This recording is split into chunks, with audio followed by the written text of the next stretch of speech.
Hello and welcome. I have to be honest with you from the very start. I wasn't sure we should even have this conversation. Some stories are so personal, so raw, that putting them out into the world feels intrusive. But then I thought about the silence. And how, sometimes, silence can be more damaging than the truth. How it allows rumors to fester, lies to spread, and pain to grow in the dark. So, we're going to talk. We're going to talk about a family that many of you feel you know. We're going to talk about Matt Roloff. Now, if you're a fan of the show, you just got a picture in your head. The charismatic, stubborn, endlessly optimistic patriarch of Little People, Big World. The man with the grand visions, the twinkle in his eye, and the sheer force of will to turn a simple farm into an empire.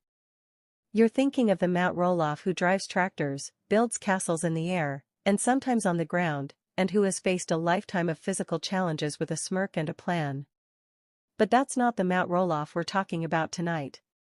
The man at the center of this story is in a hospital bed. And he is very, very sick. The news broke in the way these things often do, a vague post from a family friend, a hushed comment in a local store, then a frantic flurry of messages between fans online. The official statements, when they finally came, were, careful. Too careful. Matt is dealing with a serious health issue and is receiving treatment. The family asks for privacy at this difficult time.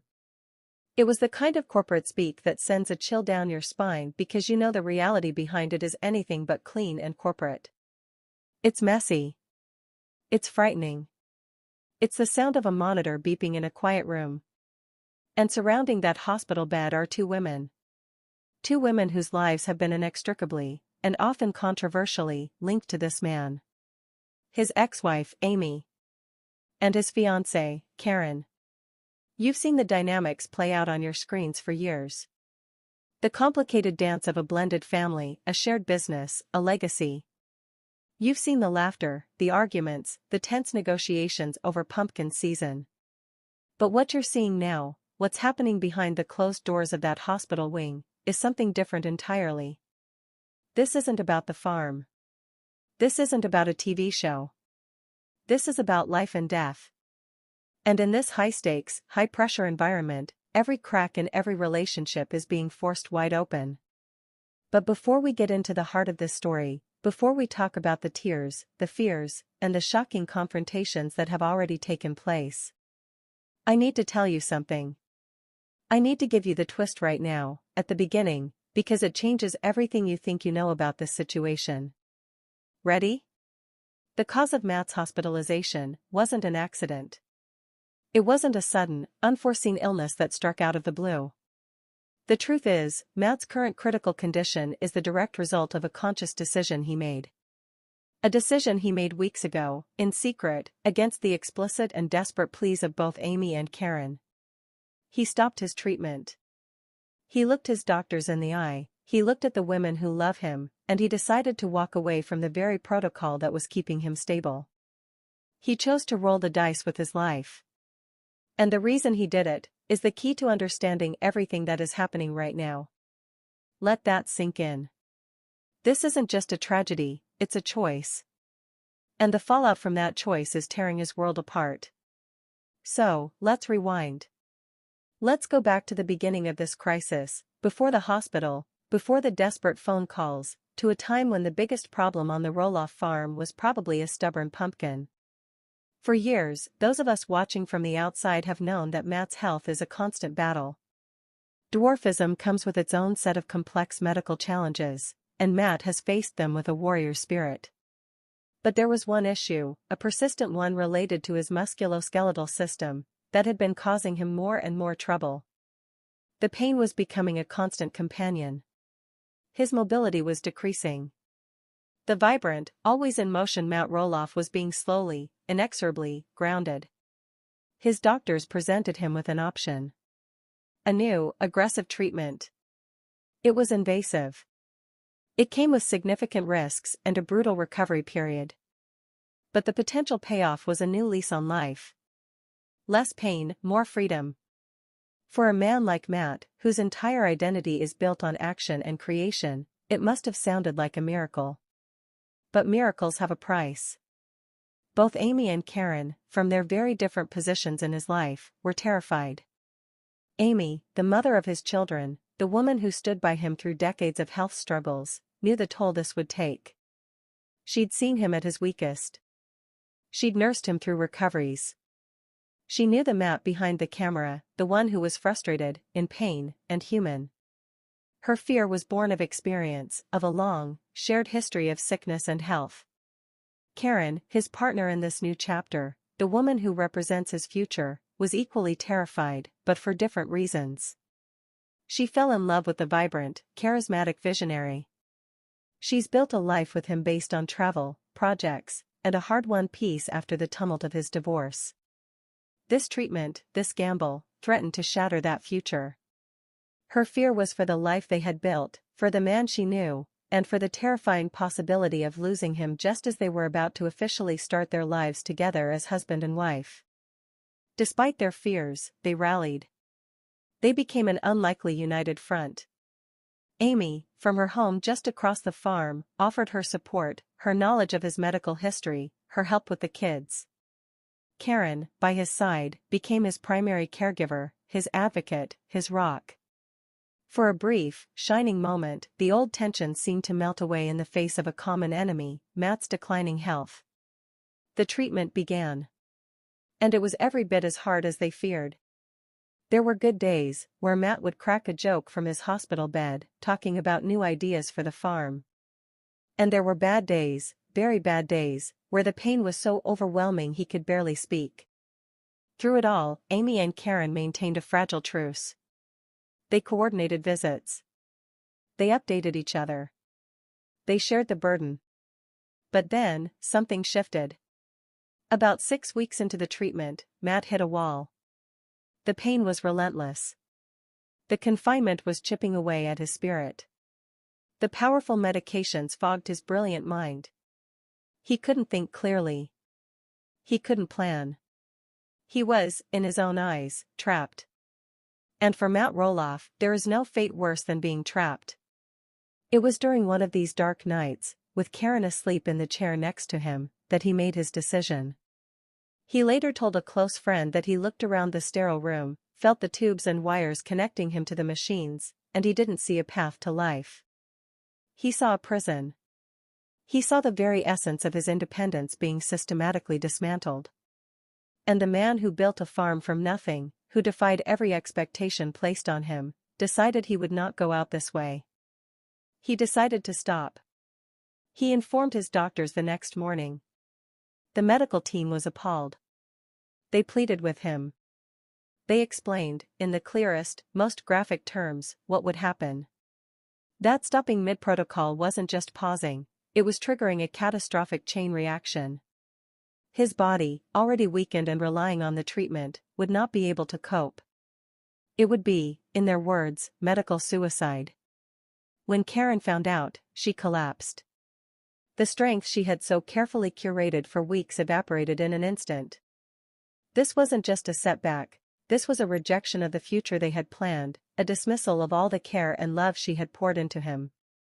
Her terror turned into a frantic, desperate campaign to change his mind. She brought in the children.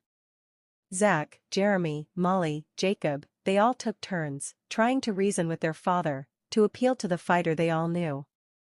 But Matt was resolute. He had made up his mind. And then Karen called Amy. Imagine that phone call. The woman who replaced her, calling her in a state of sheer panic, because the man they both loved, in their own, complicated ways, was intent on self-destruction.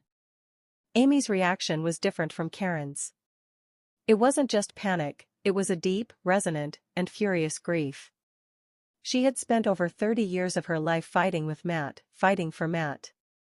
She had endured the pain, the surgeries, the struggles, to build a life and a family.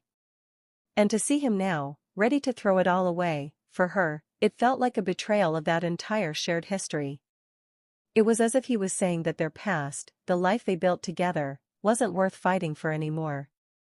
She stormed into that hospital room. And the confrontation was epic. This wasn't a televised argument for the cameras. This was raw, unfiltered, and real. Amy, standing by his bed, didn't plead. She accused. She called him selfish. She told him he was so obsessed with controlling his own narrative, with being the great man who went out on his own terms, that he was blind to the carnage he was leaving behind. She brought up their children. She brought up their grandchildren. She asked him how he could be so willing to abandon them for the sake of his pride. Matt, weak but defiant, fired back. He told her she didn't understand. He said she never truly understood the pressure he was under, the weight of being the provider, the star, the patriarch. He threw their past in her face, accusing her of always trying to hold him back, to play it safe. He said this was his life, and his choice. And Karen? Karen was caught in the middle, watching the two most important people in her life, her fiancé and his ex-wife, tear each other apart over the man lying in the bed between them. Her attempts to mediate, to calm the waters, were shouted down by both of them. In that moment, she was rendered invisible, a spectator to a decades-old war that had just found a new, and more devastating, battlefield. Amy finally left the room, tears of rage and heartbreak streaming down her face. The truce was not just broken, it was annihilated. 2 days later, exactly as the doctors predicted, Matt's body began to fail. It was swift and brutal. He was rushed back to the hospital, this time in critical condition. The choice he had made had now become a full-blown medical crisis. The very catastrophe they had all been warned about was now unfolding. And this is where we are now. This is the present moment. Matt is in the ICU. His condition is stable, but grave. The doctors are fighting a new battle, not to cure him, but simply to manage the cascading failures his decisions set in motion. And the two women? They are shattered. But their grief is manifesting in profoundly different, and opposing, ways. Karen is stationed at the hospital. She barely leaves. She is his defender, his gatekeeper. Her grief is turned inward, into a fierce, protective shell. She speaks to the doctors, she filters the information going to the family, she maintains a vigil. She is, in her mind, honoring his choice, even as it destroys her. She is living the nightmare she feared, and there is a part of her that is deeply, profoundly angry with Matt for putting her here. But she can't show that, not now. So, she bottles it up, and the pressure is building. Amy, on the other hand, is a whirlwind of activity away from the hospital. She is with her children and grandchildren, trying to hold that part of their world together. Her grief is turned outward, into action. But beneath that action is a simmering, righteous fury. She believes Matt's stubbornness has created this mess, and she sees Karen's unwavering support not as loyalty, but as an endorsement of his catastrophic decision. In Amy's eyes, Karen should have fought harder. She should have done more. She enabled this. The phone calls have stopped. The coordination is over. We now have two separate camps, Team Karen at the hospital, and Team Amy at the family homestead. And the chasm between them is wider and deeper than it has ever been. But here's the thing about a crisis like this, it doesn't just reveal cracks, it forges new alliances and unearths old secrets. Just yesterday, something happened. Something that changes the game yet again. Amy, desperate for any information, called Matt's primary doctor directly, bypassing Karen completely. And during that conversation, the doctor, perhaps sensing the deep fracture in the family, let something slip. He mentioned, almost in passing, that one of the factors they were monitoring was a pre-existing condition, a vulnerability that Matt had had for years, long before this current treatment even began.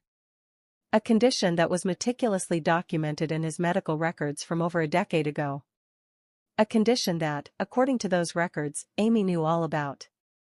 But a condition that, apparently, Matt had never, ever told Karen about. So, let's just pause here. Let's look at the chessboard. Matt is fighting for his life. Karen is by his side, believing she is honoring his wishes, but operating without a key piece of information about his health. Amy is on the outside, armed with this decades-old knowledge, and now facing a monumental choice. Does she call Karen? Does she share this secret that Matt deliberately kept from the woman he plans to marry? Does she break the confidence of a shared marital history that, for all its faults, was theirs? Or does she hold on to it, letting it fuel her resentment that Karen never really knew the whole Matt, the way she did? This is no longer just a story about a sick man. This is a story about the secrets we keep, the loyalties we hold, and the devastating cost of love in all its forms. What happens when the person at the center of your universe makes a choice you cannot understand? What do you owe the person who replaced you? And what do you owe yourself? The battle for Matt Roloff's life is also a battle for his legacy, for the truth of his story, and for the souls of the two women he has left in this impossible, heart-shattering situation. And I can tell you this with absolute certainty, whatever happens next in that hospital, the Roloff farm, and the family that bears its name, will never, ever be the same again. We'll be watching. We'll be waiting. And we'll continue this conversation, right here, very soon. Until then, hold your loved ones close. Good night. Welcome back. When we left off, the situation surrounding Matt Roloff was not just a medical crisis, it had become a tinderbox of secrets, loyalties, and decades of unresolved history. Matt was in the ICU, his body failing as a direct result of his decision to stop his treatment. Karen was maintaining a silent, angry vigil by his side, a guardian of the choice he made. And Amy, armed with a devastating piece of medical history that Matt had kept from Karen, was standing at a moral crossroads. The question hanging in the air was simple and brutal: what does Amy do with this secret? Tonight, we follow that thread into the heart of the storm. Because the answer to that question didn't just create a ripple effect, it set off a chain reaction that would force everyone to confront who they are, what this family truly means, and what remains when the cameras are off and the only audience is your own conscience. Let's pick up the story exactly where we left it. Amy, standing in her kitchen, the phone still warm in her hand after her conversation with Matt's doctor. The doctor had mentioned, almost casually, the exacerbation of a chronic renal issue, a kidney condition that had been a quiet, managed part of Matt's health landscape for over 15 years. To Amy, this wasn't news. It was a chapter from her life. She remembered the doctor's appointments, the dietary changes, the subtle fatigue Matt would battle. It was woven into the fabric of their marriage, one of the many silent battles they'd fought together. But the doctor's tone had implied that this was a new, aggravating factor. Which could only mean one thing: Matt had never told Karen. Think about that for a moment. Think about the weight of that omission. This man, planning to marry Karen, building a future with her, had chosen to keep a significant, pre-existing condition a secret. Why? Pride? A desire to appear stronger, less vulnerable than he was? A refusal to let this new love be tinged with the same medical anxieties that had colored his old one? We may never know his true motivation. But the result was a fundamental asymmetry in his relationships. Amy held a piece of the map to Matt's well-being that Karen didn't even know existed. And now, Amy was holding it alone. I've spoken to a source very close to Amy in the days since this happened, and they described her state of mind as a turbulent sea of conflicting emotions. First, there was a bitter, fleeting sense of vindication. See? A part of her thought. He didn't tell her everything. She doesn't know him like I did. She's living in a fantasy. This was the voice of the ex-wife, the voice of a hurt that had never fully healed. But that voice was quickly drowned out by another, louder one, the voice of the mother. The woman who raised 4 children with this man. This voice was concerned with one thing only: could this information help save him? If the doctors were now battling a renal crisis on top of everything else, wouldn't his full medical history be critical? This wasn't about her versus Karen, this was about Matt's survival. For 24 hours, Amy was paralyzed by this decision. She didn't call Karen. She didn't call the kids. She carried the secret like a live grenade, afraid that any movement would cause an explosion. Meanwhile, at the hospital, the atmosphere was shifting. Matt's condition, while stable, was not improving. The doctors were using words like multi-system organ failure and critical but stable. Karen, who had been a pillar of quiet strength, began to crumble. The lack of progress, the relentless beeping of the machines, the sheer helplessness of it all was eroding her resolve. The anger she had bottled up, anger at Matt for his choice, at the situation for its cruelty, was starting to leak out. It manifested in small, sharp ways. She became short with the nurses. She stopped returning non-essential texts from the family. She was building a fortress around herself and Matt, and the walls were getting higher and more impenetrable. When Zach and Jeremy came to visit, they found the atmosphere in the waiting room thick with a tension they couldn't quite name. Karen was polite, but distant. She was there, but she was gone. It was Jeremy, the more observant, less confrontational of the brothers, who first sensed that the problem was deeper than just fear for their father's health. He told his wife, Audrey, later that night that it felt like Karen was guarding a tomb, not supporting a patient. She wasn't just waiting for Matt to get better, she was preparing for an outcome she had already, in her heart, accepted. And that acceptance felt like a betrayal to the sons who were still fiercely willing their father to fight. This is the fractured landscape into which Amy finally decided to step. She didn't call. She drove to the hospital. She knew a phone call could be ignored, dismissed, or turned into an argument. This required a face-to-face confrontation. She walked into that ICU waiting room, and found Karen alone, staring out a window at a gray, rain-soaked afternoon. The source described the scene to me. Karen turned, saw Amy, and her face immediately closed off. The guard was up. "Amy," she said, her voice flat. "What are you doing here?" Amy, according to the source, didn't mince words. There was no small talk. She said, "We need to talk. The doctors are fighting a kidney problem now, on top of everything else. It's making everything worse." Karen sighed, a sound of pure exhaustion. "I know. They told me. It's a complication from his body shutting down." And then Amy delivered the line that changed everything. She looked Karen directly in the eye and said, "It's not a complication, Karen. It's a pre-existing condition. He's had it for 15 years. The silence that followed was, I'm told, absolute. You could have heard a pin drop.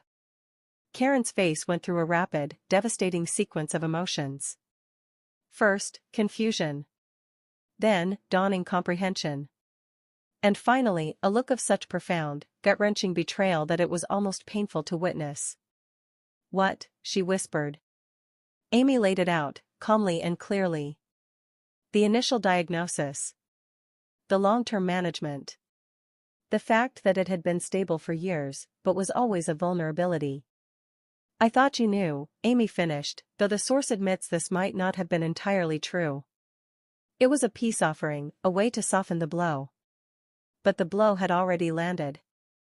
Karen took a step back, leaning against the window as if her legs could no longer support her. All the pieces were clicking into place in her mind. Matt's occasional, unexplained fatigue that he'd blame on stress. His stubbornness about certain foods. Little lies, little omissions, over the course of their entire relationship. She had thought they had no secrets. She was wrong. The foundation of her trust in him, the very rock on which she had built her life with him, had just developed a massive, irreparable crack. And then, the most unexpected thing happened. The anger she had been directing inward, and at the world, finally found its true target, Matt. And in a shocking twist, it forged a temporary, powerful alliance with the woman standing in front of her. "Why?" Karen asked, her voice trembling with a mixture of hurt and fury. "Why wouldn't he tell me? Did he think I was too weak to handle it? Did he not trust me?" Amy, in that moment, was no longer the ex-wife. She was a fellow traveler on the difficult road of loving Matt Roloff. She said, "It wasn't about you, Karen. It was about him. It was always about him. He couldn't stand being seen as weak or vulnerable. Not by the kids, not by the fans, and especially not by you. He needed to be the strong one, the visionary. The patient is a role he's never been able to play. This was the moment of convergence. Two women, from two different eras of Matt's life, finally understood a fundamental truth about him in the same instant. His greatest strength, his indomitable will, was also his most profound weakness. It was the engine that built the farm and the anchor that was now dragging him down. Together, they decided to act. Armored with this new, unified understanding, they requested an emergency meeting with Matt's lead physician, Dr. Evans. They sat side by side in a small, sterile consultation room and presented a united front. "You are not treating the whole patient," Karen stated, her voice firm for the first time in days. "You're treating the acute crisis, but you're missing a key part of his baseline health. This renal issue isn't new, it's chronic and it's being severely aggravated." Dr. Evans was taken aback. He reviewed the digital records, cross-referencing dates. He confirmed that this history was not in the files he had received from Matt's current GP. A crucial part of the diagnostic puzzle had been missing. This changed the treatment protocol. Immediately, adjustments were made.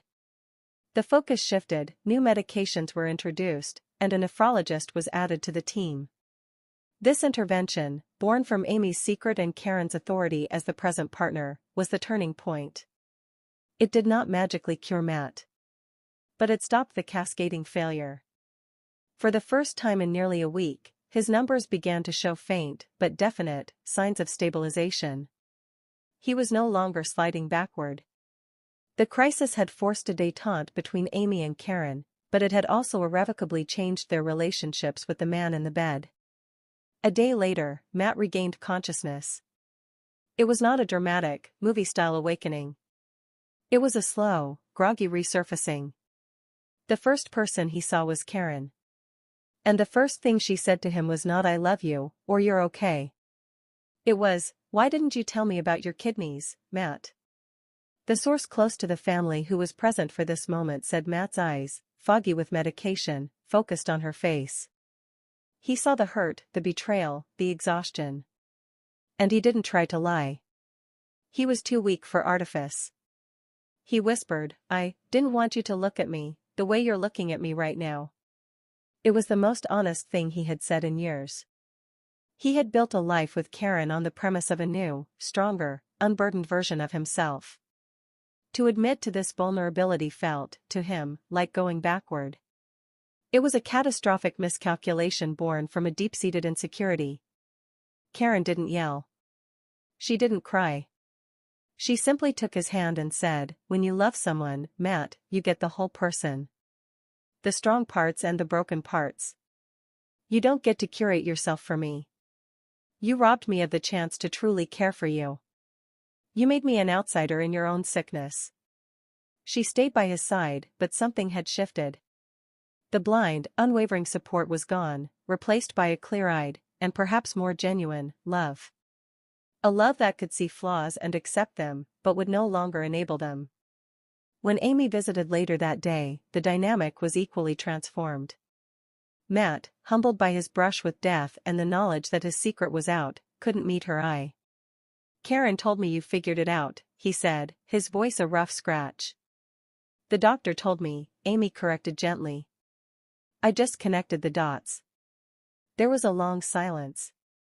Then Matt said, "I'm sorry, Amy. For a lot of things." For Amy, this was a moment of profound closure. The apology wasn't just for the recent crisis, it felt like an acknowledgement of a lifetime of struggles, of the times his stubbornness had caused her pain. She didn't need a long, drawn-out conversation. She simply nodded and said, "Just get better, Matt. Your kids need you. Your grandkids need you." And in that simple sentence, she defined her role, once and for all. She was not his wife. She was not his primary support. She was the mother of his children, a foundational part of his history, and a guardian of his legacy. It was a position of strength and peace that she had never fully occupied before. The following week was a slow, arduous climb. Matt's body began to respond to the adjusted treatments.